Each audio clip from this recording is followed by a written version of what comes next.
Now, presented in digital widescreen. Tonight on Live at 5, Sherry Bustos visits Peoria to thank her voters. Toys for Tots hopes to collect 20,000 toys this year, and looking at the fiscal cliff and the state of bipartisanship in Washington. Good evening, I'm Ashley McNamee. We are 52 days away from that fiscal cliff, and if you hope Tuesday's election might mean more cooperation and even bipartisanship to turn us away from that cliff, well, there was certainly no sign of that today. Instead, President Barack Obama and John Boehner laid out positions that sound a lot like their old positions. Steve Handelsman has the latest tonight from Capitol Hill. In a speech at the White House, President Obama claimed the election proved most Americans agree with his plan, that he calls balanced, cutting spending and hiking taxes to avoid the fiscal cliff. He said he's flexible. But I refuse to accept any approach that isn't balanced. I'm not going to ask students and seniors and middle-class families to pay down the entire deficit while people like me making over $250,000 aren't asked to pay a dime more in taxes. He's calling in members of Congress for fiscal cliff meetings next week. But the main Republican negotiator again will be Speaker John Boehner. The problem with raising tax rates on the wealthiest Americans is that more than half of them are small business owners. We know from Ernst & Young, 700,000 jobs would be destroyed. Boehner insists the middle class and the government would get more money if tax rates drop. We know that we're going to get more economic growth. It'll bring jobs back to America. It'll bring more revenue. Republicans say they won't budge on taxes unless Democrats agree to cut the out-of-control cost of Social Security and Medicare, raising the minimum ages to start. It's the same debate President Obama had with Mitt Romney in a campaign that left him drained. This emotional video just released of his thank you to staffers in Chicago. I'm really proud of all of you. Tears on Barack Obama's cheeks, looking a bit like John Boehner can. But now they will battle. For the past 4 years, Republicans up here have been super unified, not one defecting in some of the biggest fights.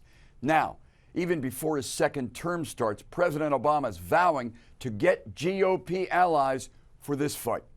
I'm Steve Handelsman, NBC News, Capitol Hill. And with that power structure remaining largely the same in Washington, many are wondering how negotiations to avert the fiscal cliff will go. Joe Stoll, our financial analyst, is joining us.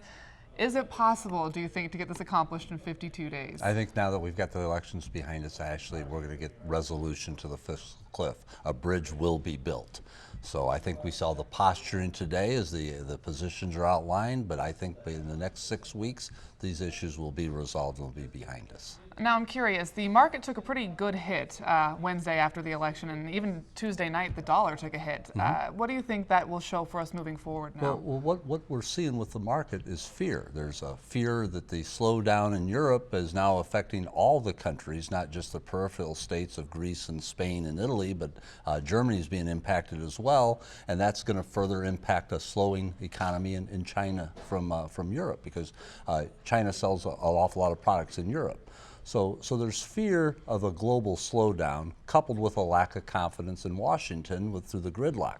But once we get this gridlock behind us, and I believe these issues will be resolved by the end of the year, then we can focus on the fact that we've got low interest rates, we have low inflation, and really the market is undervalued. And I think you're going to see the market move higher over the next 6 weeks in anticipation of that resolution. And if that resolution passes or does not pass, it'll obviously have a huge impact on the market, I would imagine. What's going to happen if it doesn't pass is we're going to see these spending items that, I should say the spending cuts come into play, which would actually be good for the economy as well, and we'll see the increase in revenue. So hopefully they're going to be able to resolve the differences and get a budget passed that will address these issues. Otherwise, it's going to be forced upon them, and it's going to throw us into a recession here in the U.S. So even after the election, we're not out of the woods yet, and we'll have to wait 50 days or so to see. We're muddling through it, but I think there's a light at the end of the tunnel, and I believe it's not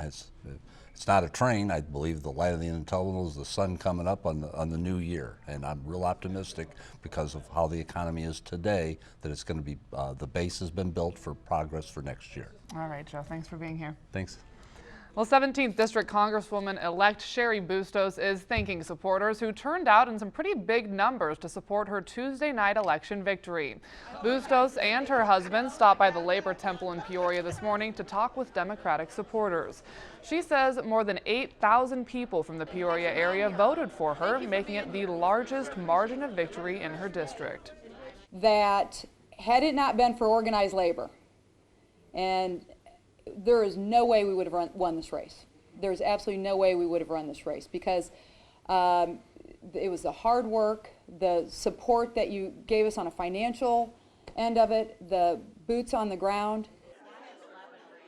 Bustos says she plans to reach out to Republican counterparts, including Congressman Aaron Schock, in an effort to try to work together. She also plans to open a district office in Peoria next year. A Peoria man will spend at least the next 3.5 years in prison for his role in a fatal crash in Woodford County earlier this year.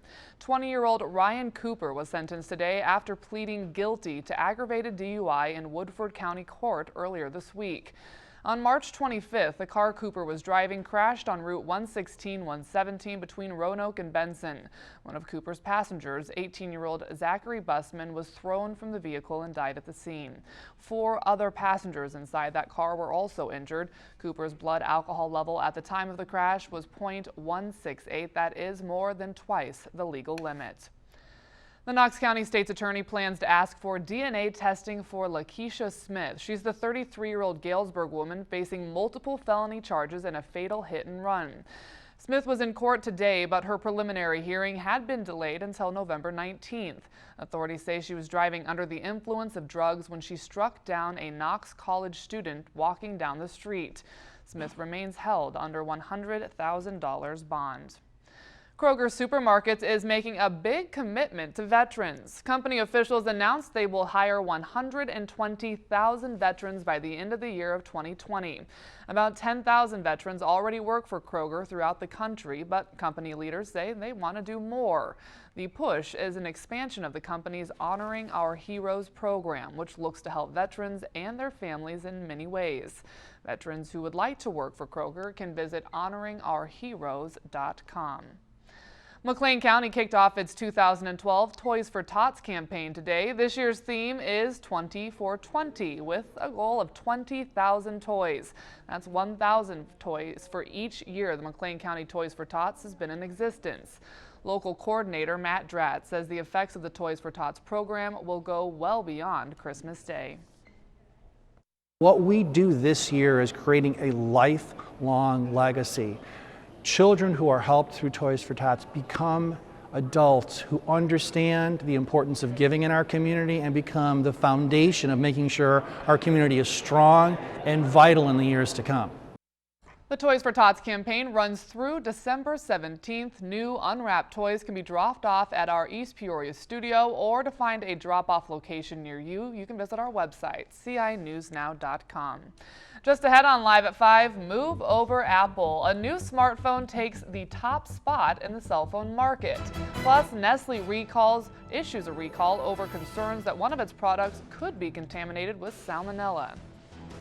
Well, Ashley, the warm-up has begun. We topped out at 60 this afternoon. We're headed to 70 tomorrow. Now we'll have some strong winds, but once again, we're advertising a big change at the end of the weekend and the first part of next week. Let's go outside, see what's happening. It's twilight in central Illinois. There's our Canton Main Street cam, 58 right now at the airport.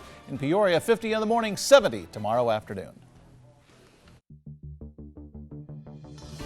You're watching your home team at 5 with Ashley McNamee and Chief Meteorologist Chuck Collins.